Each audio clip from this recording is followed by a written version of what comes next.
Assalamualaikum dan selamat sejahtera.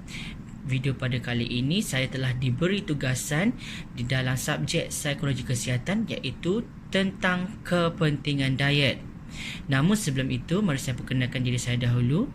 Nama saya adalah Muhammad Syukran bin Ghazali, nombor matriks A171345 dan rakan duo saya iaitu Ahmad Syahrin bin Mat Nasir, nombor matriks A171305.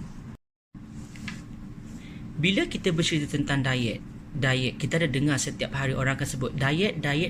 Namun hakikat, kita tidak tahu apakah itu diet sihat dan seimbang. Sebenarnya, pengambilan makanan yang pelbagai dan seimbang boleh menghasilkan gabungan tenaga dan zat-zat. Pengambilan diet sihat juga membantu anda menjaga kesihatan anda secara amnya serta dapat membekalkan tenaga untuk fungsi seharian. Pengambilan diet seperti bijirin, buah-buahan, sayuran, ikan, daging, kekacang dan produk tenusu. Sebagai contoh, pengambilan diet yang sihat dan seimbang, kita ambil contoh dengan piramid makanan. Yang mana dalam piramid makanan kita mempunyai aras 1, aras 2, aras 3 dan aras 4.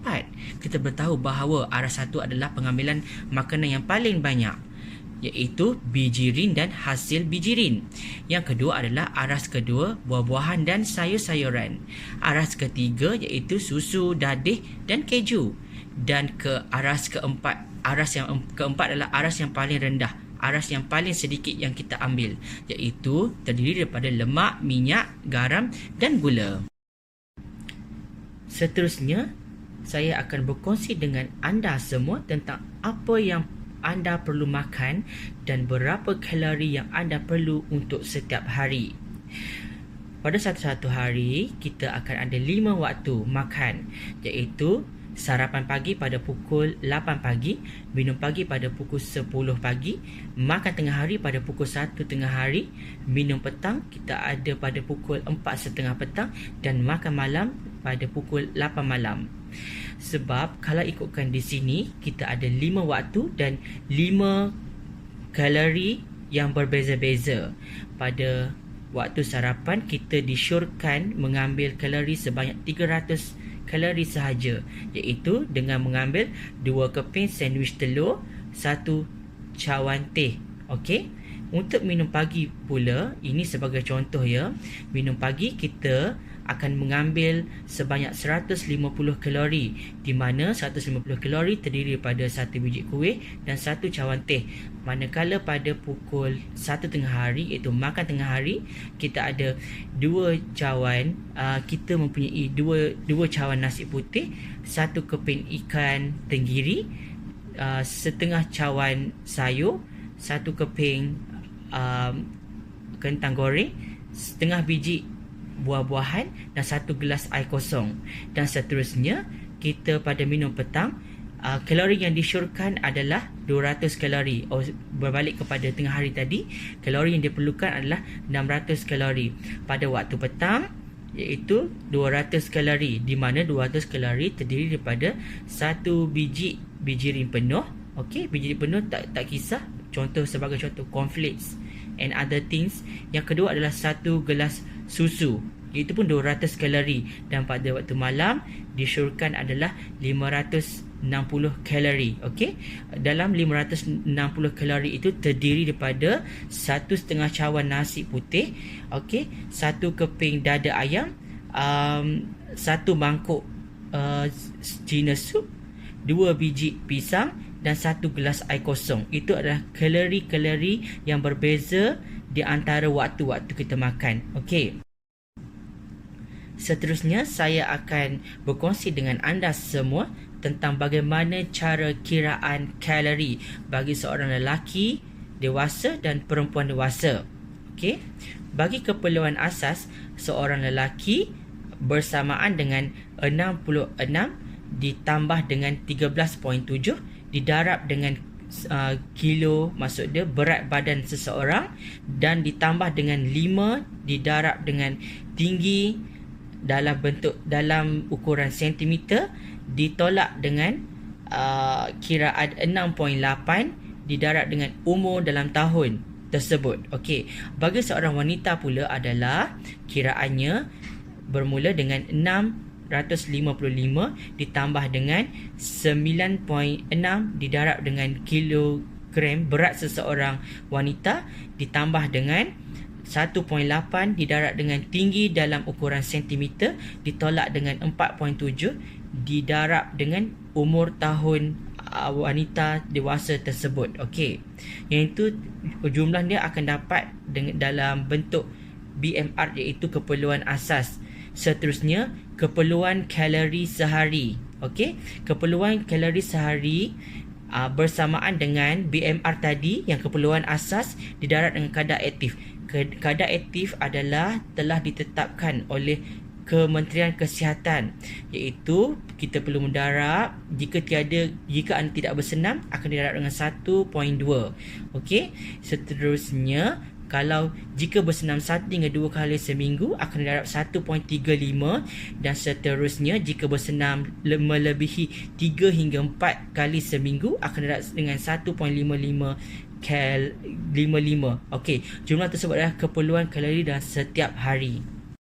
Okey, seterusnya saya akan bercakap dan berkongsi dengan anda semua tentang cadangan pengambilan kalori yang perlu diambil oleh seorang lelaki dan perempuan dewasa.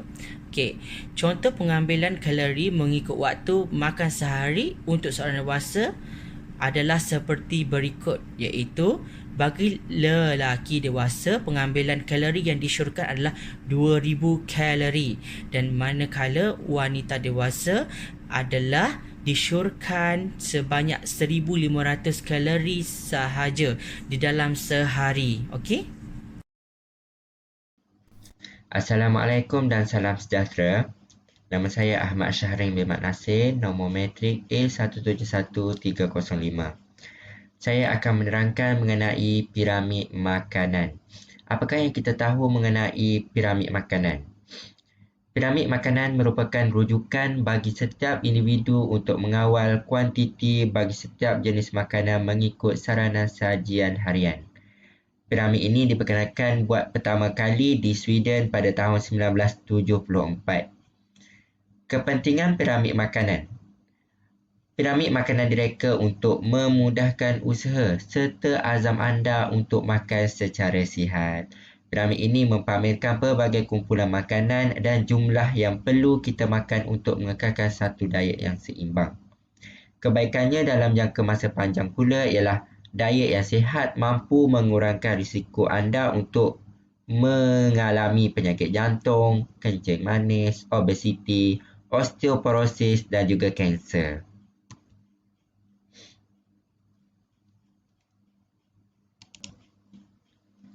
Ini merupakan piramid makanan Malaysia.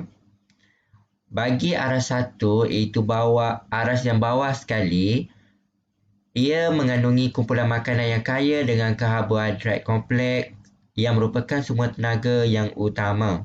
Makanan ini juga membekalkan vitamin, mineral, serat dan sedikit protein. Di dalam setiap hidangan makanan ini, makanan daripada kumpulan ini perlu diambil paling banyak iaitu 4 hingga 8 hidangan. Antara contohnya ialah nasi, mi, roti, bijirim, produk bijirim dan juga ubi-ubian. Seterusnya, aras 2 merupakan sayur-sayuran dan buah-buahan. Kumpulan makanan ini kaya dengan vitamin, mineral dan serat. Ianya dapat meningkatkan sistem pertahanan badan kita. Aras 3 merupakan daging, ayam, ikan dan kacang. Makanan ini merupakan kaya dengan protein, vitamin B, zat besi, zinc dan magnesium dan juga hasil tenusu.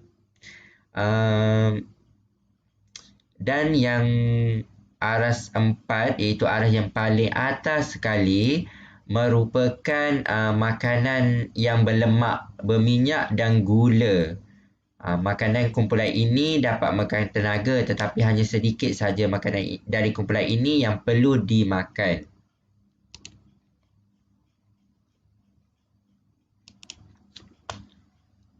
Ini pula merupakan pinggan sihat Malaysia. Pinggan Sihat Malaysia merupakan alat panduan visual yang digunakan bagi mengamalkan pemakanan seimbang. Secara umumnya, pinggan sihat ini boleh digunakan oleh semua lapisan umur. Dalam golongan dewasa, ia digunakan dalam pengurusan dan pengawalan berat badan, di samping mencegah atau merendahkan risiko untuk mendapat masalah obesiti, penyakit kencing manis, kardiovaskular dan lain-lain lagi lah. Okey, seterusnya ada sedikit nasihat. Setiap orang mempunyai keperluan kalori yang berbeza mengikut jantina dan gaya hidup.